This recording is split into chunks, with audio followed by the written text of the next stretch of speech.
Hello guys, जैसा कि आप जानते हैं कि यूपीपीएससी आर ओ आर का एग्ज़ाम पास आ रहा है। आपको पता होगा कि आर ओ आर का एग्ज़ाम फरवरी फर्स्ट वीक में होने वाला है। तो आज हम उसी का स्ट्रेटजी और टाइम टेबल और उसका सिलेबस और उसका पैटर्न क्या है, इसी का वीडियो लेके आए हैं। तो फ्रेंड्स, देखिए कैसे कैसे क्या है। मैं एक ही वीडियो में सारा कुछ बताने वाली हूँ। वीडियो के एंड तक बने रहिएगा, सारा कुछ मैं आपको बताऊँगी, क्लियर हो जाएगा आज। तो ये हम स्ट्रेटजी बता रहे हैं, पेपर पैटर्न। तो ये पहले हमारा जो प्री का पेपर होता है, प्रीलिम्स का, तो उसमें दो पेपर होते हैं। एक जीएस का होता है और एक हिंदी का होता है। जैसे ये आप देख सकते हैं, ये जीएस का होता है और एक हिंदी का होता है। और मेंस का उसके बाद मेंस होता है, तो मेंस में भी ये जीएस का पेपर होता है और उसके बाद फिर हिंदी का पेपर होता है, फिर इससे का होता है। तो जिसका ये जीएस का पेपर, ये प्रीलिम्स वाला, जिसका अच्छे से क्लियर रहता है, तैयार रहता है, उसका मेंस का जो जीएस का ये भी ऑब्जेक्टिव होता है, ये भी आसानी से हो जाता है। और हिंदी भी सेम, मतलब ये प्री और मेंस का सिलेबस लगभग सेम ही सेम है। मेंस में केवल एक इससे ऐसा है जिसको 3 ऐसे लिखने के लिए आते हैं, 40-40 नंबर के तीनों ऐसे होते हैं। तो ये थोड़ा सा अलग है। इसको प्रैक्टिस करेंगे तो ये भी आसानी से निकल जाएगा। तो ये हम देख सकते हैं कि ये प्री एग्ज़ाम में, ये नवंबर में आज 11 तारीख है, तो इसमें लगभग हमारा बचा है 19 डेज। और पूरा दिसंबर, पूरा जनवरी, तो सब मिला करके लगभग 80 डेज हैं हमको अपनी तैयारी के लिए। और प्री एग्ज़ाम 200 मार्क्स का होता है। और 200 में से जीएस का जो ये पेपर होता है 140 नंबर का होता है। जीएस का 2 घंटे का होता है। और हिंदी हमारा 60 क्वेश्चन आता है, ये 1 आवर्स का होता है, 1 घंटे का।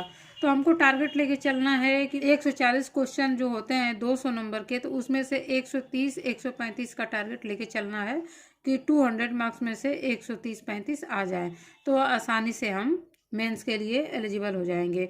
हिंदी जो हमारा है 60 नंबर का रहता है, तो जिसका हिंदी अच्छे से तैयार रहता है उसका 55 नंबर ले आना बहुत कठिन नहीं होता है, 55 आसानी से आ जाता है। और जो 140 नंबर है उसमें 1/3 निगेटिव मार्किंग रहती है, और इसमें भी हम 80 से 85 नंबर लेके आएंगे, तो मतलब ये रहता है कि आसानी से हम मेंस के लिए क्वालिफाई कर जाएंगे। और उसके बाद फिर इसमें कट ऑफ देखिए पिछले ईयर में क्या रहा है। 2016 में 129 नंबर कट ऑफ रहा, इसी पे क्वालिफाई हुए हैं बच्चे। और 2017 में 122 नंबर जो है, इतना तक कट ऑफ गया है। तो फ्रेंड्स, अब हम 11 नवंबर से अपना स्ट्रेटजी सेट करेंगे। तो सबके लिए बराबर 24 आवर्स होते हैं, तो हमको पढ़ाई के लिए 8 आवर्स देने हैं। तो हमको सबसे पहले 1 आवर्स हिंदी प्रिपेयर करना है, 1 घंटे पढ़ना है। और 2 घंटे हमको अच्छे से करंट अफेयर पढ़नी है। करंट अफेयर पे ज़्यादा फोकस करना है, क्योंकि करंट अफेयर से 20 से 25 क्वेश्चन आ जाते हैं। और आधा घंटा रीजनिंग पे लगाना है टाइम। और फ्रेंड्स, इतना याद रहे कि जो भी पढ़ें, संडे के दिन एक बार वीकली टेस्ट ज़रूर लगाएं, हिंदी और जीएस दोनों के, ताकि हमको पता चल जाएगी कि मेरी पढ़ाई का लेवल क्या है और कहाँ मेरा वीकनेस है, तो उस एरिया को हम और मजबूत करेंगे। तो और जीएस के लिए 5 आवर्स दें, क्योंकि जीएस में ज़्यादा पोर्शन होते हैं, तो उसको ज़्यादा पढ़ना होता है। और ये हमारा रहा सिलेबस जीएस फर्स्ट के। ये आप देख सकते हैं, सामान्य अध्ययन में लिखी हूँ, तो ये जीएस फर्स्ट के ये सिलेबस हैं। तो सिलेबस में टोटल 13 टॉपिक्स है। ये सामान्य विज्ञान है, साइंस का टॉपिक है। और भारत का इतिहास, जो एंशियंट एंड मेडिवल हिस्ट्री है। भारतीय राष्ट्रीय आंदोलन यानी मॉडर्न हिस्ट्री है। और भारतीय राजतंत्र यानी पॉलिटी है। अर्थव्यवस्था यानी इकोनॉमी है। संस्कृति यानी कल्चर से क्वेश्चन आएंगे। भारतीय कृषि, वाणिज्य एवं व्यापार यानी एग्रीकल्चर से क्वेश्चन आएंगे। जनसंख्या एवं नगरीकरण से क्वेश्चन आएंगे। और ये पर्यावरण यानी इन्वायरमेंटल।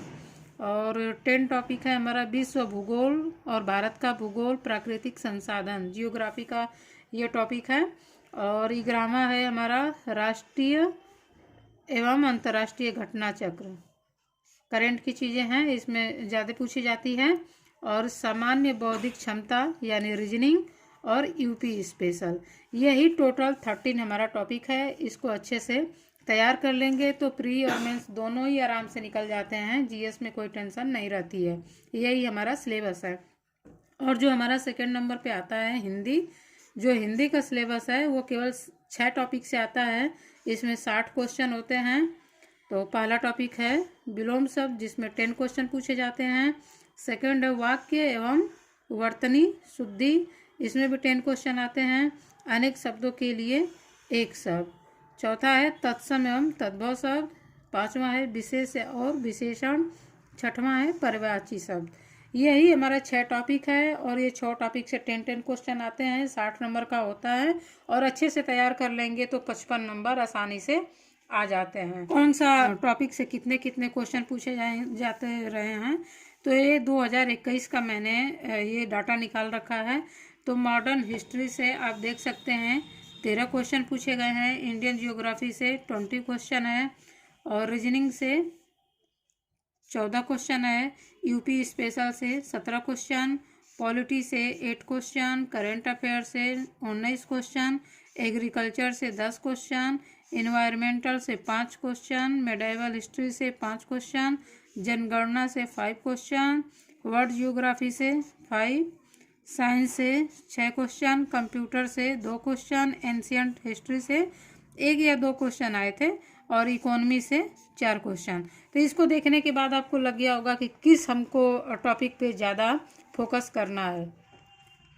तो अब हमारा नवंबर से टारगेट अब हम सेट कर रहे हैं टाइम टेबल।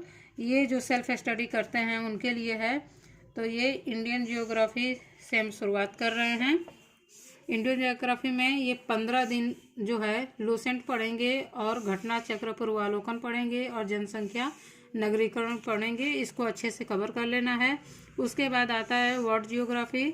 इसके लिए 5 डे लगाएंगे। इसमें मिनरल्स पढ़ेंगे, जितने सारे डाटा होते हैं, और लूसेंट और घटना चक्र पूर्वावलोकन, इसको अच्छे से पढ़ेंगे।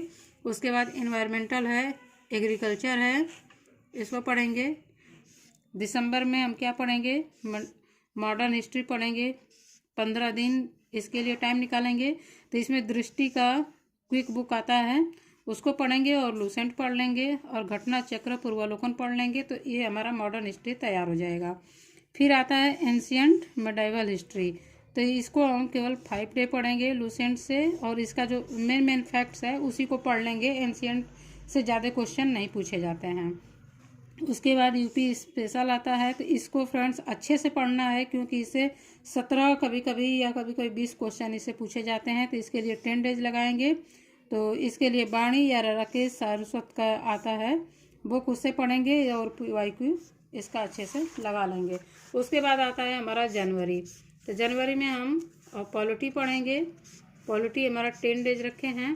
तो 10 डेज में इसको लूसेंट से पढ़ेंगे और घटना चक्र पूर्वावलोकन से पढ़ेंगे। और उसके बाद साइंस का पोर्शन आ जाता है। इसके लिए 5 डे हम रखे हैं। इसको हम लूसेंट से करेंगे और घटना चक्र पूर्वावलोकन से करेंगे। घटना चक्र पूर्वावलोकन से बायोलॉजी का जो पोर्शन होता है बहुत अच्छे से कवर हो जाता है, उसे कर लेंगे। उसके बाद इकोनॉमी सबसे लास्ट में रखे हैं, क्योंकि इससे ज़्यादा क्वेश्चन नहीं पूछे जाते हैं। तो इकोनॉमी से मतलब 4 से 5 क्वेश्चन मैंने आपको दिखाया, कभी कभी 7-8 क्वेश्चन हो जाते हैं। तो इसमें जो इम्पोर्टेंट टॉपिक है मैंने लिख दिया है, जैसे कि बजट है, इकोनॉमिक सर्वे है और 5 ईयर प्लान है। ये बहुत सारे लोग पढ़े होंगे। 5 ईयर प्लान बहुत ज़्यादा इम्पोर्टेंट है। उसके बाद बैंकिंग आता है, फिर नेशनल इनकम आता है, फिर इन्फ्लेशन आता है। इससे बाहर कोई क्वेश्चन नहीं बनेंगे, इसको पढ़ लेंगे। फिर जनवरी में जो लास्ट के 10 डेज बचते हैं उसमें हम क्या करेंगे फ्रेंड्स, कि जितना अधिक से अधिक PYQ लगाएंगे और करंट अफेयर पिछले 6 महीने का हम अच्छे से पढ़ लेंगे। और जो इम्पोर्टेंट फैक्ट्स होता है उसको अच्छे से कवर करेंगे। उसके बाद हिंदी का जितने पढ़े रहेंगे उसका हम रिवीजन कर लेंगे। तो ये सारा हमारा सिलेबस रहा और टाइम टेबल रहा। तो ज़्यादा से ज़्यादा जो स्टूडेंट हैं उन लोगों में शेयर करिए और अधिक से अधिक लाइक शेयर और कमेंट करिए फ्रेंड्स। फिर हम मिलते हैं अगले टॉपिक के साथ, तब तक बने रहिए।